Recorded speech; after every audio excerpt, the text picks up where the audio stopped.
Hello friend, I am doctor Harshad Rawal, MD homeopaths, और मेरी channel में आपका स्वागत है।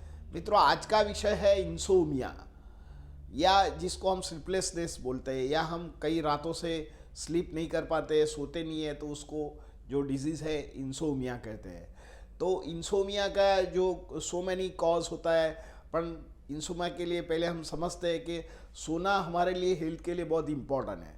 जब हम सो जाते हैं तो कई हमारा शरीर का जो इंटरनल ऑर्गन है उसका मेटाबॉलिज्म होता है और सफाई होता है, तो दूसरे दिन हम अच्छी तरह काम कर सकते हैं। मित्रों, जो सोने का नॉर्मल टाइम ऐसा है कि जो लोग 50 साल के ऊपर है उनको मिनिमम 7 to 10 ईयर का स्लीप लेना चाहिए। तो डे टाइम में ये मेंटली एंड फिजिकली अच्छी तरह स्लीप ले सकते हैं। बच्चों का भी, जो छोटे बच्चे होते हैं इन्फेंट, उनको 12 से 14 घंटा नींद लेना चाहिए। टोलर जो बच्चे हैं, इससे बड़ा है, उनको भी 12 घंटे स्लीप लेना चाहिए। और जो मिडल एज है उनको 8 घंटा स्लीप लेना चाहिए। जो प्रॉपर स्लीप आती है तो हम healthy, mentally and physically challengeable जो भी कोई वर्क होता है तो करते हैं। पर कई बार हम सो नहीं पाते क्योंकि हमारे लाइफस्टाइल ऐसा है, और लाइफस्टाइल की वजह से हम प्रॉपर स्लीप नहीं ले पाते, और स्लीप नहीं कारण हमको कई बार मेंटली एंग्जाइटी और एंग्जाइटी न्यूरोसिस, डिप्रेशन जैसे रोग को शिकार बन जाते हैं।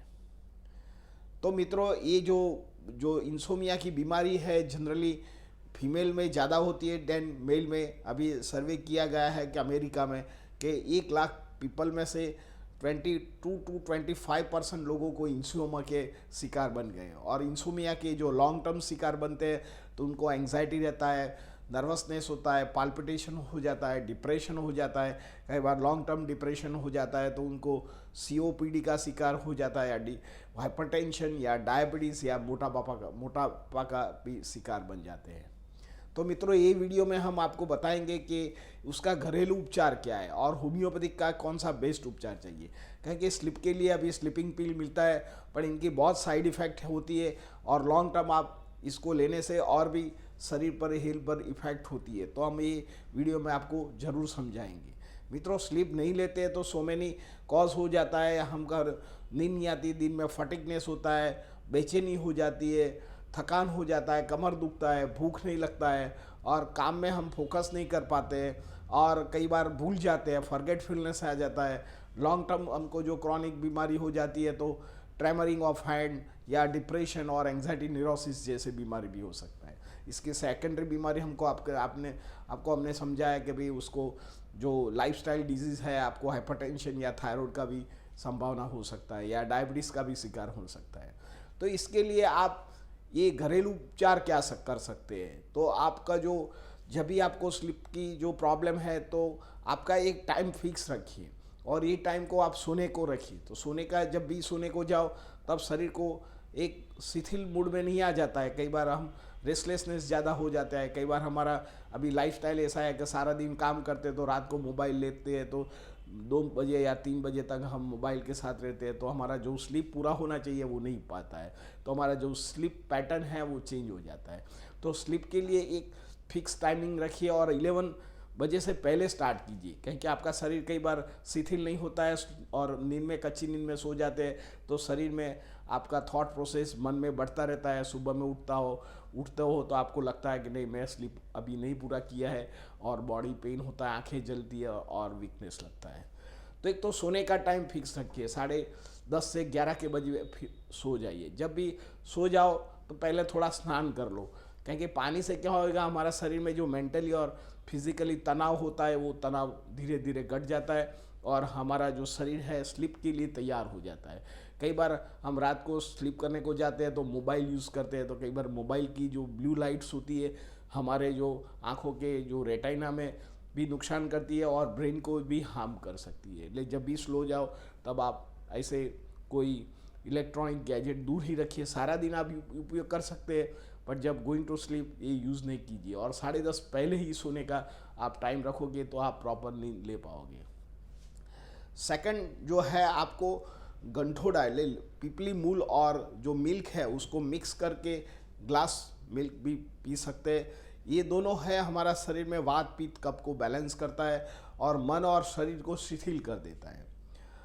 थर्ड थिंग है, जब भी आप सोने को जाओ तब जो एडिटिव वाटर है या स्ट्रॉन्ग कोई इरिटेटिंग जो टी है या कॉफ़ी है या कोई मादक पदार्थ है जैसे टोबैको है या अल्कोहल है, ऐसे कई लोग लेते हैं, पर ये वो लेने की ज़रूरत नहीं है, उसको अवॉइड रखिए, क्योंकि ये हैबिट फॉर्म है। शुरुआत में तो एंग्जाइटी कम कर सकता है, पर आपको इसके बिना आपको नींद नहीं आएगी, तो ऐसे वस्तु को आप दूर रखिए। और जब भी स्लीप करने को जाओ तब आप होमकार कीजिए, होमकार से भी आपका जो मन है वो शिथिल कर देगा और आपको स्लीप पैटर्न हो जाएगा। तो फिर भी कई बार आपका नींद नहीं आती है और सारा दिन रेस्टलेसनेस रहते हैं, तो आप उल्टा गिनिए। सपोज आपको नींद नहीं आती है और आपने ओमकार भी किया, वॉश भी किया, आपने बाथ भी लेके सो गए, खाना भी कम खाया, थोड़ा लाइट एक्सरसाइज भी किया, तो फिर भी ऊँग नहीं आती है, तो जब भी स्लीप करो तब उल्टा गिनिए, 100, 99, 98, 97। जब भी भूल जाओ तो फिर से 100 से काउंट कीजिए। मैं शॉर्ट बोलता हूँ कि आप 100 तक उल्टा नहीं गिन सकोगे, जैसे उल्टा गिनोगे ऐसे पहले तो आप नींद आ जाएगी। तो क्योंकि आपका जो ब्रेन का जो एक लिंक प्रोसेस होता है, जो थॉट प्रोसेस होता है, उसको ब्रेक डाउन करना जरूरी है। तो यही जो आप उल्टा गिनोगे तो आपका ब्रेन में मन को भी फोकस वहीं करना पड़ेगा और धीरे धीरे आपका थॉट प्रोसेस का जो लिंक है वो एंडोर्फिन जो भी है, जो हमारा केमिकल लोचा में जो डिस्टर्बेंस है, ये रिदम कर देता है और तुरंत स्लिप कर देगा। तो मित्रों, जो हमने वो बताया कि घरेलू उपचार है वो कीजिए, प्राणायाम कीजिए, योगा कीजिए, वॉक कीजिए, वेट लॉस कीजिए, शाम को कम खाइए। ये जो भी सब फैक्टर है आपके लिए बहुत अमोघ है और कुदरती आपको नींद ला सकती है।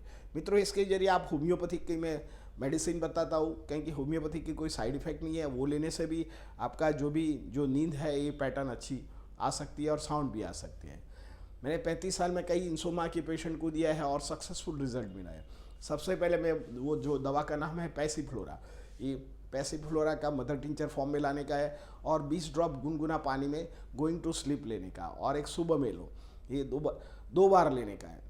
आपको ये दवा नींद लाने की दवा नहीं है, पर ब्रेन में जो हमारा केमिकल लोचा है, जो हैप्पीनेस हॉर्मोन्स है, उसको ये बैलेंस करता है और जो ब्रेन में हैप्पी हॉर्मोन्स की मात्रा बढ़ाता है, तो आपको ऑक्सीजन लेवल बढ़ेगा तो आपको नींद आएगी। सेकंड जो दवा है कालीफॉस, कालीफॉस ये तो नर्वाइन टॉनिक है। कई बार हमारे एंग्जाइटी होता है, एंग्जाइटी न्यूरोसिस होता है, डिप्रेशन होता है, कई बार मेंटल ट्रोमा हो जाता है, कई बार नर्वस फटिकनेस हो जाता है, B12 की डेफिशिएंसी हो जाता है। तो ऐसे कारणों से, और कई बार किसने खराब बोल दिया हो और मोलासिस कोई इफेक्ट हुआ हो या किसने इंसल्ट कर दिया हो, तो तुम्हारा ब्रेन उसको नॉर्मल करने के लिए बहुत तकलीफ करता है, तो आप कालीफॉस का उपयोग कर सकते हैं। कालीफॉस 6x, इसको ब्रेन टॉनिक भी माना गया है, तो जनरली आप कालीफॉस का उपयोग कर सकते हैं। थर्ड थिंग मित्रों, ये बेलाडोना है। ऐसे तो वो होम्योपैथिक में उसको पोलीक्रेस्ट मेडिसिन किया गया है और कई सारे रोगों में यूज़ होता है, पर वो नींद लाने का काम करता है। कई बार आप सो जाते हैं, पर नींद आना और नींद के साथ बॉडी को रिदम करना वो ट्यूनिंग्स करता है। तो belladonna 30 potence is a great medicine, तो आपको बेलाडोना का उपयोग करना चाहिए। फोर्थ मेडिसिन है, कई बार हमको हेल्यूसिनेशन आता है, ऐसे सपने डरावने आ जाते हैं, कई बार आपको लगता है कोई मेरे को मार देगा और कोई जहर डाल देगा। ऐसे जब भी आपको हेल्यूसिनेशन आए तो हायोसाइमस दवा का उपयोग करना चाहिए। कई बार जिन लोगों को ज़्यादातर सिजोपैनिक बार अटैक आता है और प्राइमरी फेज होता है और उनको लोग ये के लिए यही प्रॉब्लम होता है, तो ये मेडिसिन यूज़ कर सकता है। कई बार कोई कारणों सर, सपोज़ कोई रोग के कारण सर नींद नहीं आती, जब सपोज़ COPD होता है, कंजस्टिव ऑब्स्ट्रक्टिव जब पल्मोनरी डिजीज़ होता है, और कई बार जिसको अस्थमा हो जाता है और नींद नहीं आती है और ऑक्सीजन लेवल घट जाता है, तब आप आर्सेनिकाल का उपयोग करना चाहिए। आर्सेनिकाल 30 potency is a great medicine, is produce the oxygen and body में ऑक्सीजनेशन की साथ साथ दर्दी को जो अस्थमा में या उनको ब्रोंकाइटिस में या खांसी के कारण और उनके कोई एंग्जाइटी के कारण नींद नहीं आती है, तो आर्सेनिकाल इज़ अ ग्रेट मेडिसिन। मित्रों, मैंने जो भी दवा बताया है उसकी लो पोटेंसी में उपयोग करना है और इसकी कोई साइड इफ़ेक्ट नहीं है और ये दवा की आदत नहीं पड़ती है। तो शॉर्ट आपको जब भी इंसोमिया का जब भी प्रॉब्लम हो तो आप होम्योपैथी की मेडिसिन यूज़ कर दीजिए। मित्रों, मेरा ये वीडियो आपको कैसा लगा? अच्छा लगा लाइक कर दीजिए, शेयर कर दीजिए। धन्यवाद। Thank you very much.